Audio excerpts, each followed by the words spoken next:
Hoje se fala muito em canetas, remédios e procedimentos para emagrecer, mas a verdade é que o nosso corpo já possui mecanismos naturais de emagrecimento. Perder peso não é só para quem tem dinheiro, você também pode, se seguir o caminho certo. Eu sou a Maria Clara, estudante de medicina, e no vídeo de hoje eu vou te explicar como emagrecer de uma forma natural.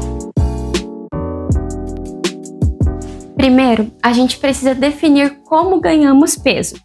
Tudo começa com a forma que o nosso corpo lida com a energia. Quando a gente se alimenta principalmente de carboidratos, a glicose sobe no sangue. E é essa glicose que fornece energia para o nosso corpo. E para lidar com essa glicose, o pâncreas libera um hormônio chamado insulina. A insulina tem uma função essencial.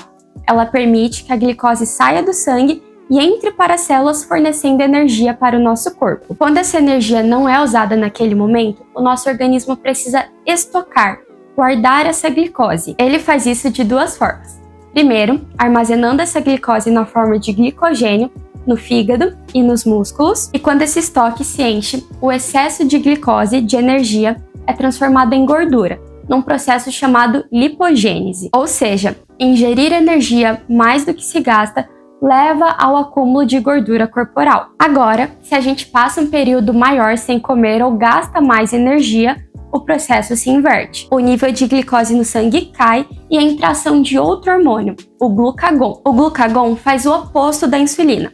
Ele manda o corpo liberar energia. Primeiro, quebrando o glicogênio armazenado, devolvendo glicose para a nossa corrente sanguínea, e depois, quando esse estoque de glicogênio vai diminuindo, ele passa a quebrar a gordura, num processo chamado lipólise. E é a lipólise que realmente leva à perda da gordura corporal. Então, se o corpo usa somente o glicogênio e não chega à lipólise, o emagrecimento é limitado. Por isso, emagrecer de verdade exige que o gasto energético seja maior que o consumo, por um tempo suficiente para o corpo usar a gordura como fonte de energia. E isso é chamado déficit calórico, que é o mesmo que redução de calorias, onde é preciso fornecer menos energia do que o corpo necessita de uma forma sustentável e equilibrada. Essa redução de caloria, para ser saudável e equilibrada, precisa de dois pilares: uma alimentação saudável e a prática regular de atividade física. Para se ter uma alimentação equilibrada, é preciso ter proteína, que aumenta a saciedade e preserva a massa muscular, como por exemplo ovos, carnes, peixes, carboidratos de boa qualidade, como por exemplo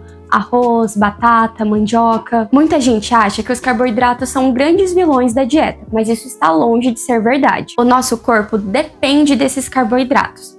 A glicose é a principal fonte de energia do nosso corpo, e ela é obtida a partir dos carboidratos. Se a gente não tem essa energia, a gente não consegue manter um bom funcionamento do nosso organismo, seja das células, do cérebro, músculos. Nosso organismo como um todo precisa da glicose como fonte de energia. Então, o carboidrato não deve ser zerado da sua dieta, apenas consumido de uma forma mais equilibrada. Durante a nossa dieta, é preciso escolher bons carboidratos e, além disso, optar por apenas uma fonte durante a refeição. Por exemplo, não misturar macarrão com arroz. Escolha somente um para a sua refeição. Também é preciso fonte de gorduras boas, em pequenas quantidades. Como eu falei, tudo em equilíbrio. Então, você pode optar por azeite, um abacate, castanhas. E por último, mas não menos importante, as fibras. Elas são ótimas para regular o nosso intestino e ajudar na saciedade. Legumes, verduras e frutas são excelentes fontes de fibra. E um exemplo de como incluí-las na sua dieta é que sempre ao fazer uma refeição, por exemplo, no almoço ou no jantar, incluir uma salada para ajudar também na saciedade. Isso vai dar mais volume ao seu prato. A base da dieta não é cortar tudo, é equilibrar, sem terrorismo alimentar. Agora, falando do exercício físico, ele aumenta o gasto energético e ajuda o corpo a chegar mais rápido na lipólise. Exercícios aeróbicos ajudam o corpo a gastar mais energia, enquanto a musculação ajuda o corpo a ganhar massa muscular, aumentando o metabolismo. Quanto mais músculo, mais o corpo gasta energia, mesmo que em repouso. Os exercícios aeróbicos são atividades que utilizam oxigênio para gerar energia. Eles aumentam a frequência cardíaca e respiratória,